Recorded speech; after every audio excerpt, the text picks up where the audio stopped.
This is another pendulum system, except it's lightweight and it's kind of fluffy. And it turns out air resistance, drag, is a kind of a pretty big factor for this pendulum.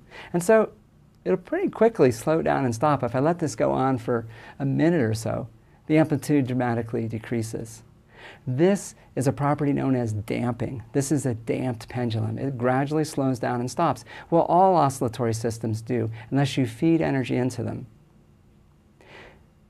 Even something as massive as this Foucault pendulum. The Foucault pendulum is a steel ball that weighs 260 pounds. It swings back and forth, but if you don't give it a little kick every now and then, it will slow down and stop. And so there's a driver circuit at the top that gives it a kick. Once every cycle, it gives it just a little bit of a kick.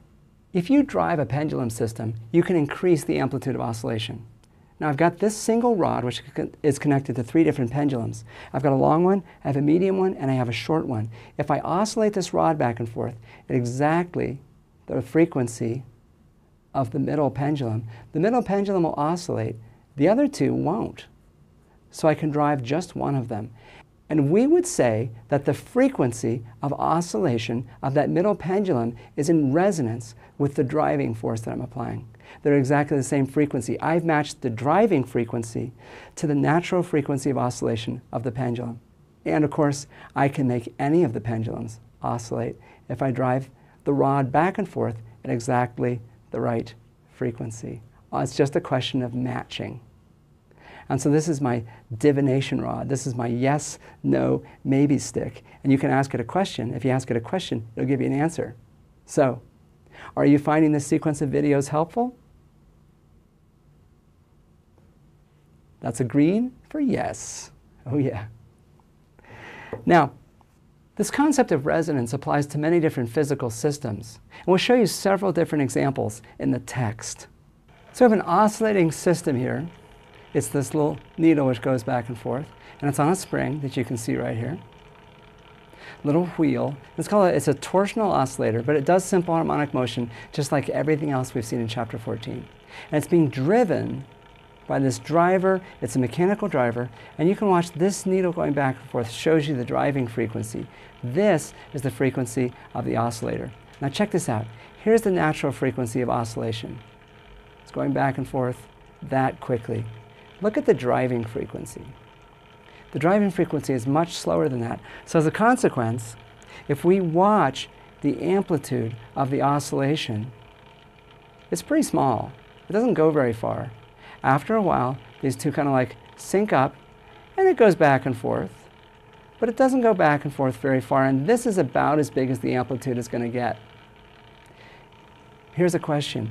What will happen to the amplitude of the oscillation if I increase the frequency of the driver? What will happen to the amplitude of the oscillation? We'll give you some choices. And you know what's going to happen. If I increase the frequency of the driver, it's a closer match to the natural frequency of the oscillator. And then what happens is this. The amplitude builds up. And it builds up quite dramatically. And we end up with a rather large oscillation. But now, let's ask this question.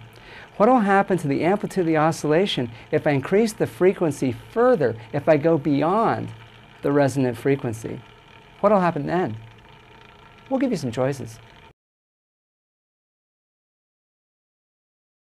If I increase the frequency of the oscillation above the natural frequency of the oscillator, now I'm driving it too quickly. When I drive it too quickly, that's as bad as driving it too slowly. I do not get a very large amplitude of oscillation. It's a very small amplitude of oscillation. The important thing is not whether the frequency is high or low. The important thing is if it's a match. This bowl is a very lightly damped oscillating system. It rings for a long time. And if I move this wand around it, there's a stick and a slip that feeds energy into the oscillation. And the stick and slip is in resonance with the oscillation of the bowl. As a consequence, I can build up this amplitude of oscillation in the bowl. But the bowl exists to make sound. And sound begins with an oscillation, and the properties of sound and other traveling waves is what we'll take a look at in Chapter 15.